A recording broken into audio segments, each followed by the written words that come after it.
Nico, you're an early enrollee, a freshman here, and you're being kind of mentored by Joe in a way that he was with Hendon Hooker. Can you speak a little bit on you guys' relationships and how crucial that is to your development? Yeah, I've always looked up to Joe on my recruit visits, and when I met him, I always knew he was gonna be there for me when I got in here. So it's been tremendous, man. He's been a real big brother, helping me out with the offense and everything, the playbook. So off the field too, we like brothers. So it's been a cool ride with us. David? This is for either quarterback. Joe, start with you if it's okay. How much do you hate touch sacks in games like this? It looked like there were a couple of opportunities where you're about to throw it. And I know that works both ways, but. For sure. A lot. Tremendously, a lot. Just because it's not real. And I understand guys may put a hand on you and it may look like it's a clean sack, but, these days of football, you break out of those sacks. So I feel like it's pretty bad. Patrick? Nico, you had the wow moment you had today was the throw on the run to Ethan. How much do you work on plays like that where you're outside the pocket throwing on the run, and is that something you feel like is a really strong part of your game? Yeah, I think our whole quarterback room can make plays on the run. Coach Joey and Coach Mitch do a good job of repping it in practice. Also, when I go back home in Cali and train, we work a lot of off-platform throws on the run throw. So I think a lot of those training habits helped me be successful today. Adam? And then Ginger. Nico, did you know when you came in when the crowd reacted? Did you tell that at all when you first went in? Sure, I was pretty locked in on the play, man. First play, so I wasn't trying to mess nothing up. So I wasn't really aware of the crowd reaction. What was it like? There were 60,000 people here, man. Spring game, there's still a ton of people. Yes, sir. What did you think of the atmosphere? I thought the atmosphere was great, man.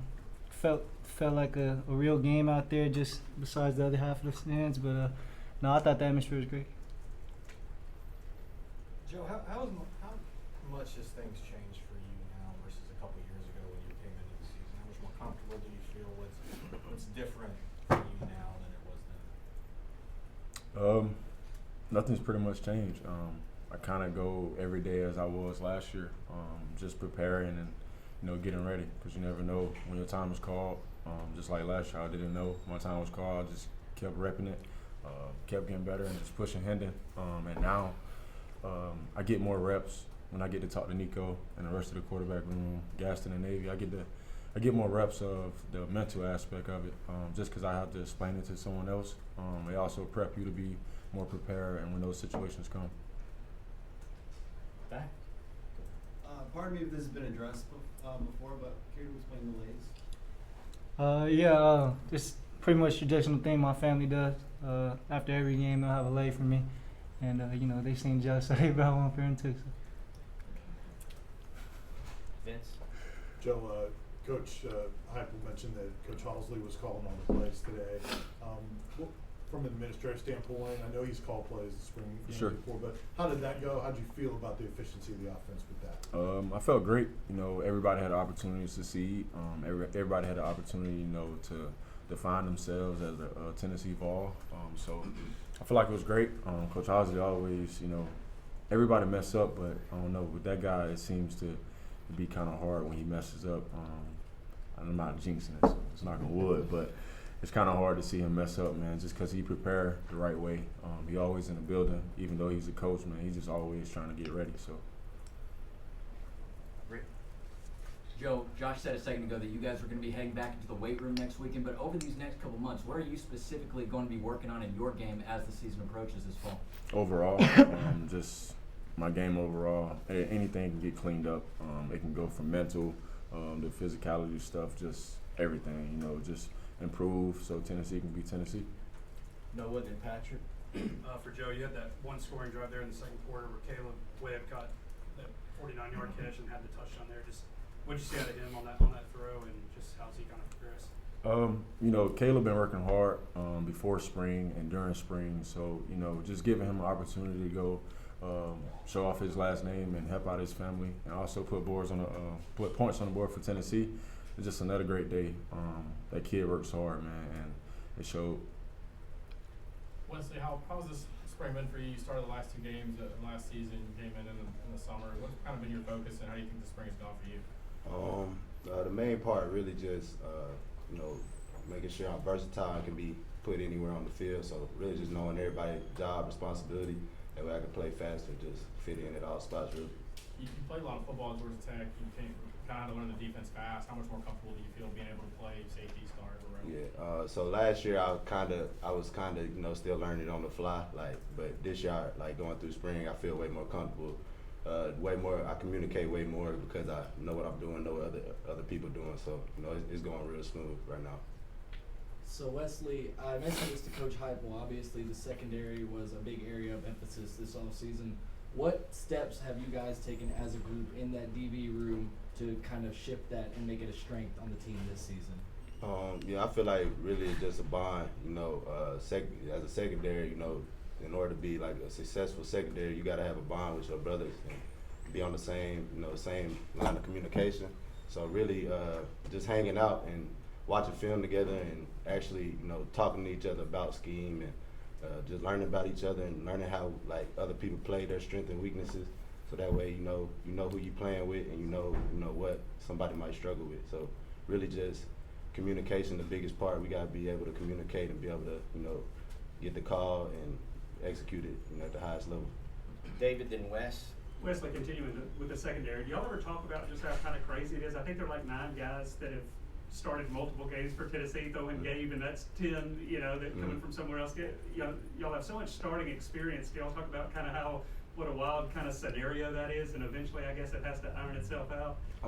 Everybody come to work every day, and everybody trains to be the starter. So we don't really talk about it because it's kind of self-explanatory. Everybody want to play, so we come here every day. Everybody work hard, and everybody push themselves to that level to try to be a starter. So we all know that everybody is capable, and there's a lot of talent in there. But we got to all just put it together, and that it's gonna all come together soon for sure.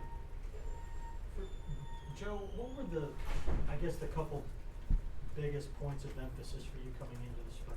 I guess everybody has a list of things like, I want to get this done and this done. What were the couple biggest things for you this spring, and do you feel like you got them done? Have fun. That's it. So you checked that one off? Yep. Follow up on that, have you not had fun in the past? I did, but I was pretty much more focused on what I have to do in the playbook. What does my coaches want for the plays? It's more different from when I first got here until now. I don't have to go relearn this play twice. I can understand what's going on for my play. My coach called a play. I know what's going on, and I'm able to either if Nico have a question or Gaston or Navy have a question, I can explain it just how my coach would to me. So. You played a lot of football up to this point. Just how important is this season for you, knowing what could be ahead for you afterwards, and then also what this team's capable of? It's a lot on the plate, but the most important thing, man, like I said earlier, is just having fun. I trust everybody on the team. I trust every coach in the building. Even it don't matter who it is, man. Everybody's important in the building. So the most important thing is just having that bond of communication. Like Wesley said, just everybody trusting everybody. Everybody have to buy in to Tennessee. Last year is last year. We can't go back and change it. We can't go back and help it. Only thing that's most important now is this year. So. Patrick, then Vince, last 2. Nico, you said you didn't really hear the crowd reaction because you were trying to make sure you didn't mess anything up. Were you nervous going out there for the first time? Did you have some nerves playing today in front of a big crowd? No, I'm not nervous. I think for me, at the end of the day, it's just football. Go out there and play, have fun. But no, I think it was just because I messed that play up earlier in spring practice this week. So I'm not messing this play up again. So, I was lucky in that. How do you think you played overall? Did okay. I thought we could have scored more when we got down to the red zone, finished drives off more. But we're working. We'll get to that point where it's green when we get down there in the red zone. But yeah, I thought overall as an offense we did okay. Vince, last one. Quick one for Joey and Nico. Joe, Hendon's in a unique situation of having gone through the pre-draft process, not be able to do anything on the field, but yet his draft stock is really rising. How proud are you and excited are you for people starting to figure out what Hendon Hooker is all about? Man, it's impressive. You know, the guy called me after every visit, so that I can understand what's going on, and also just because he's a very humble person, so he don't like putting things on social media. He's not that type of person. So all his achievements, he'll just come to me and we'll just talk about it. We'll be happy together about them. So, man, I'm very proud of Hendon on the things he's accomplished, teams he went to go visit, the knowledge he got back from those guys. Man, I can't be no more proud than anyone. So keep going, man. That's all I can say for him. And Nico, you talked about throwing McCallie and some other guys. Do you have anything planned for the off season and what you're going to do to put in extra work to try to get better? Yeah, for sure. Always want to get better anytime we have some off-season breaks or anything like that. But really just fixing my mechanics up more to this offense. I think that was a big jump for me, was getting all the mechanics down in this offense. So go back home and lock in on that stuff, and yeah, I'll be fine.